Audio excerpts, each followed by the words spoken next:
We acknowledge with gratitude that we are gathered on the traditional, ancestral, and unceded territory of the Coquitlam First Nation, who have lived here for thousands of years and continue to care for these lands and waters. We also recognize the shared territory of the Coast Salish peoples, including the Tsleil-Waututh, Katzie, and Musqueam nations. We honor their enduring presence and ongoing contributions to this region.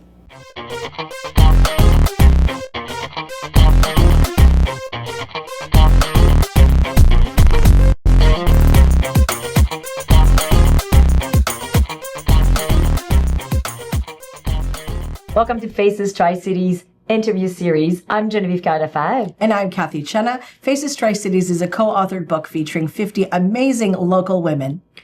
And today we are lucky to have with us Belén Welch. Welcome, Belén. Thank you so much. Belén, right? Is it right? Perfect. Beautiful. And we also have two co-authors in the audience. Thank you, ladies, for being here. Yay. Welcome. We're so lucky to be all together. First question. Ready? Very ready. So what inspired you to get involved in this local initiative that is Faces Tri-Cities co-authoring book? Mm-hmm. So firstly, thank you so much for having me. I am very grateful to be part of this initiative. I'm very stimulated as well after having met the people that participated in the book. This is beautiful. Thanks for starting something new in the Tri-Cities. So what motivated me is exactly what the book title is, Faces. It seems like it's a very inclusive initiative. There's women from all ages and from all backgrounds, and it's not very centered on one only topic. So I think that because it's a pilot and it has been very successful, and because it's a new initiative in our community, then that drove me to it. So thank you. Oh, that's fantastic. I like that. That drove her to it. I know. And you know what I have to add? When we were debating about the name, Faces, and I had portrait, I had different thing, and Cathy was dead on, like, no, Faces. Remember that, Cathy? That was, you were like, I was a little bit flip-flopping between different things, but that was definitely like, there was no, it was 100%. Yeah, it was, because that's what we were showing is all of our faces, right? What impact does sharing your story have on the Tri-Cities community? I think that, again, having that diversity and variety of stories, and specifically mine, comes from a very different angle. So I am not originally from BC, not originally from Canada.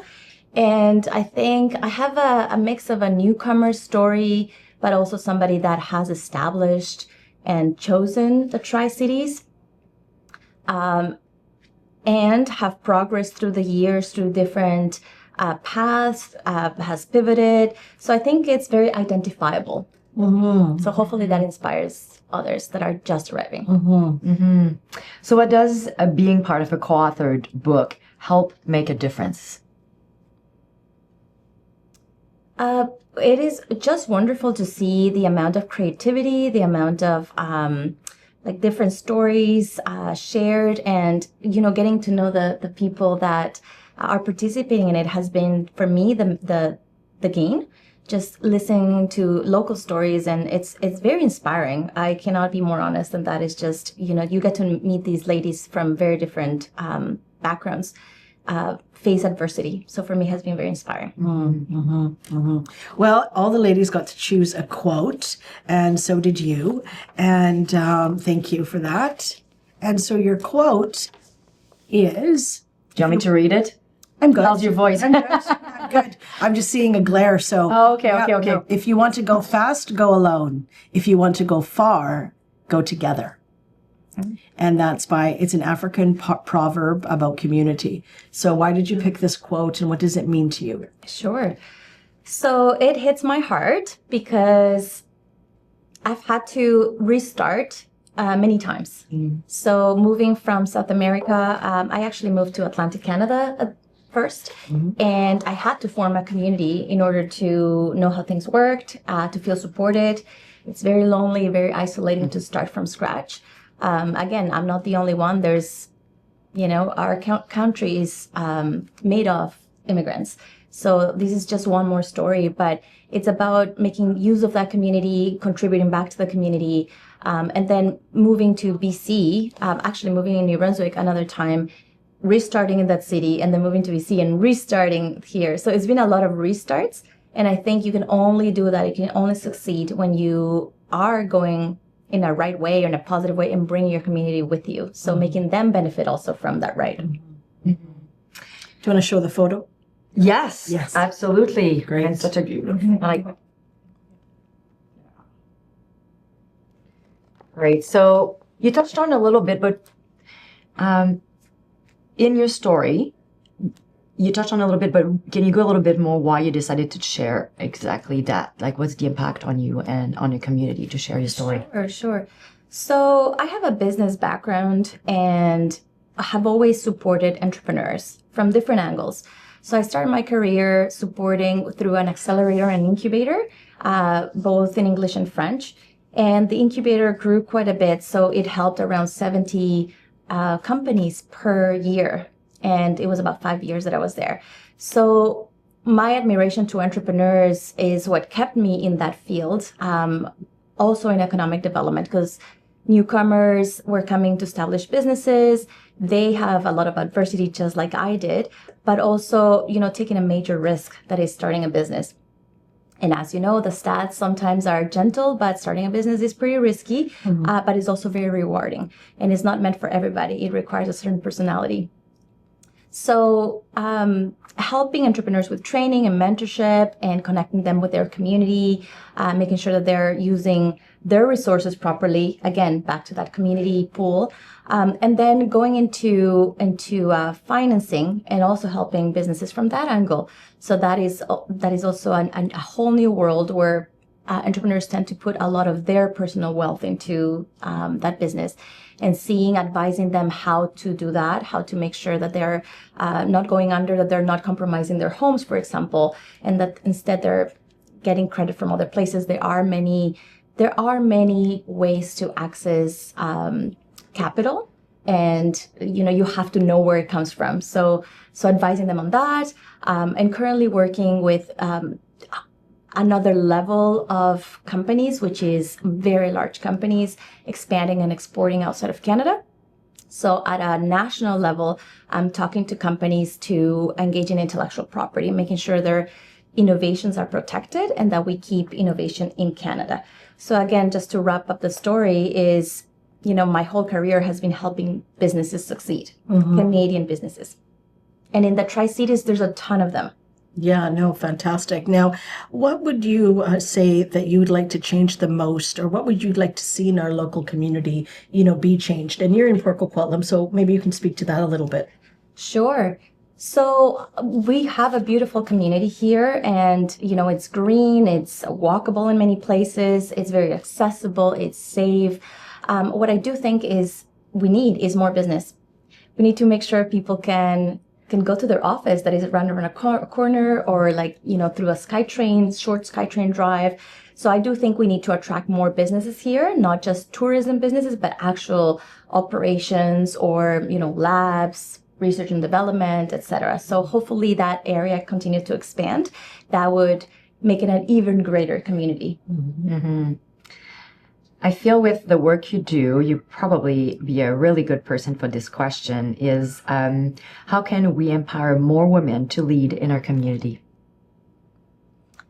That's a really great question. Thank you. I feel that mentorship is still in diapers, if I can say that. We can continue to do these initiatives that are meant for us to get to know each other, to give women visibility. But the mentorship stage is the next one, is how do we make sure that people that are needing help, perhaps like younger females or recently arrived, let's say females or female professionals, they have the support, somebody to handhold them and to guide them through, how does the system work? Where do you find those hidden opportunities? So I think that would be great to see. We could pool resources that are already existent, like the chambers and, business groups. There's networks already here established, making sure that they all talk. Belén, do you feel that the Tri-Cities reflects the diversity of its people? I do. Oh, yes, it's very diverse. Absolutely. Just expand on that a little bit. Well, there's, women and families, again, recently arrived families. There's young generations, there are older generations. I think we have a little bit of everything in the Tri-Cities. It's great. why have you chosen to move to Canada? And tell us a little bit where you're from originally. Oh, okay. Thank you. I'm originally South American, so from Ecuador. It's a Latin country. And why did I choose to move to Canada? Originally for its bilingualism. So I moved to New Brunswick because it was a bilingual province, officially bilingual. And Another French person. I knew it, because I was going to just say, and how many languages do you speak? Yes. French is part of them. I didn't say that. yes, absolutely. It's very Can you attractive. wait for her to finish the question, please, before you always interject your French? Yeah, absolutely. It's very attractive from somebody from out of Canada to realize that Canada is different from the States. We are bilingual.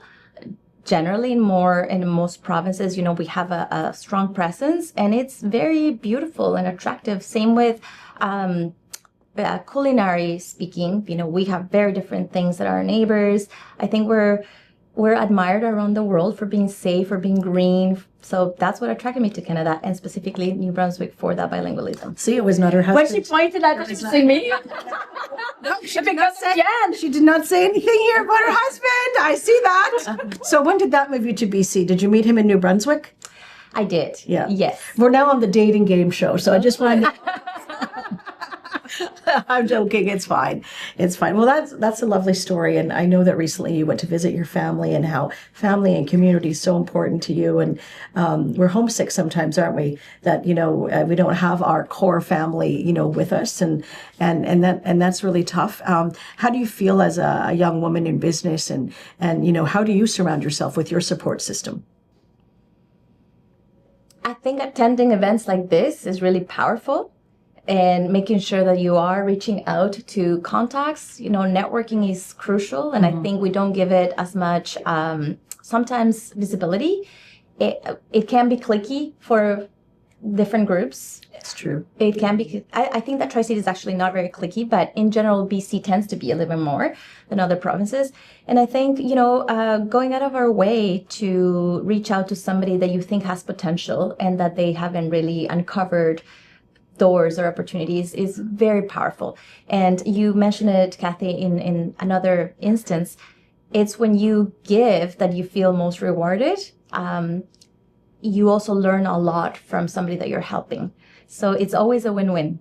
It's a beautiful way of explaining that, definitely. You touched on events, but now I'd like to know if there's any local causes, organization you're passionate and you support. Thank you. I do support Ronald McDonald's House. I had a very close story to my heart of a friend that had a child with a congenital heart disease, and so I support that cause. That is more at the let's say BC level. Locally, I am attached to a running group that I really like, and I am looking forward to volunteering more with them. That is another way where people can get involved, and has helped me feel more connected with my community. So I actually work remotely for these positions that I am in, and it can be very isolating. And again, that's all a way to get out there and meet professionals or people in the community to feel part of something. I think we're all looking for a connection. And with this running group, POCO running group, me and my spouse have found just a lot of happiness. And I think that can be extended to any age group. You're meeting people that are 80 years old and they're very fit, or younger people that are just starting to run. Again, it's just a way to get involved and meet your community. And you were recently also the last few years on the Tri-City Chamber of Commerce board. Is that correct? That's correct. Yes, you spent some time there as well in a more professional capacity. That's right. So you were working with them a lot too. It's always interesting to find out the different people and their organizations that they want to promote, and a cause that they're passionate about. Yeah. What are we going to say, Geneviève? I'm going to say something very else good about too. French? Then she said, no. Well, we can turn it into French if you want me to. I can do that, no problem. But no, she didn't talk about something that Belén is a very good cook. And she also was one of the cooking show, and you did very well on that cooking show. Did you win? Which one? America's Worst Cooks? No. That was your son. That was my son. He was on that show. My son's been on 11 reality TV shows. Yeah. But talk about yours. Which one were you on? I didn't know It's this. called Recipe to Riches. Okay. And it was through the Food Network. Amazing. So it's interesting that you found that detail out. Yeah, this is years ago, and they had like multiple series, about 6 years, and I became a finalist in their show. I brought a recipe from South America to the show with quinoa. Wow. At that time, quinoa wasn't very popular. wasn't very So popular. unfortunately, like it just got pushed on the side. It was a And also Food Network is in the US. They probably wouldn't even really, have, unless it was Food Network Canada, but probably the US version. It was Food Network Canada. However, I think it was just a little bit early on the trend. Yeah. And I still don't like quinoa. it's all about making it like tasty and putting flavors in it. Yes. But yeah, I reached the finals and I was third. However, I didn't win the big prize. It was a nice, attractive prize. I did not win that, but I did film that in Toronto, and it was just a magical experience of getting to know other very passionate people on cuisine. And I had some of her food. She's a good cook. Okay? Yeah. I can confirm that. Yeah. Amazing. Amazing. I think we should love that. I love that. Yeah. Ladies. Any questions? We have a chef, a mom, an entrepreneur that's helping entrepreneurs. Let's go entrepreneurship. If I wanted to get in touch with you, how would I do that? Because here's my thing. I used to be in a bit of a retail space. And especially right now with our economy, I certainly don't want to ship from the States. So when I need product, I'm looking for Canadian. That's extremely hard to find for some reason. What's a good way to contact you? Because obviously you have the resources. Yeah, great question. So you can contact me anytime. You can reach in LinkedIn, for example. That's a good way to reach out. However, when it comes to establishing a new business, there are actually the Coquitlam city has a branch to start businesses, and they can guide you. And there's also online resources from Business Finder that will give you access to grants, access to capital that is like really discounted for entrepreneurs. There's just so many resources out there. We'll be happy to meet. There's also local branches, for example, the Business Development Canada, that will also like do advisory, not only financing, but actually advisory on, how to leverage the resources so you can diversify and again, source Canadian. Yeah. And there's platforms specifically for finding Canadian products for businesses. So I think there's a lot out there, but again, it can be a very overwhelming sea of information. So That's a great question, Charlie. Yeah, absolutely. There's platforms for finding that. And I was going around because here we have in your book, there in this little Q code here will take you with the information from all the ladies. So I know there is a link to LinkedIn on your LinkedIn there. So anybody that has the book, it's right there. Otherwise, you can find Belén in the community running. Yes. Do you run with your family, with the kids too? Excellent. Starting to. Yeah. Gemma, that was here earlier, she's starting to run as well. That was one of her little things that she talked about. So a lot of people are running, I guess. I know. Well, Belén, thank you so much for joining us. Thank you for being part of the Faces Tri-Cities, our first co-authoring book local here in the Tri-Cities. And I can't wait to go over for dinner now. Anytime. We'll make plans. Thank you for having me. Thank you so much. You're listening to Belén Welch today at Faces Tri-Cities. Our interview series continues. Geneviève and I are here as the co-curators of Faces Tri-Cities, and we'd like to thank Tri-Cities Community TV for making this possible. Belén talks a lot about family and community and just putting yourself out there, because if you don't, who will? Thanks so much for watching. Until next time, bye for now. Bye for now.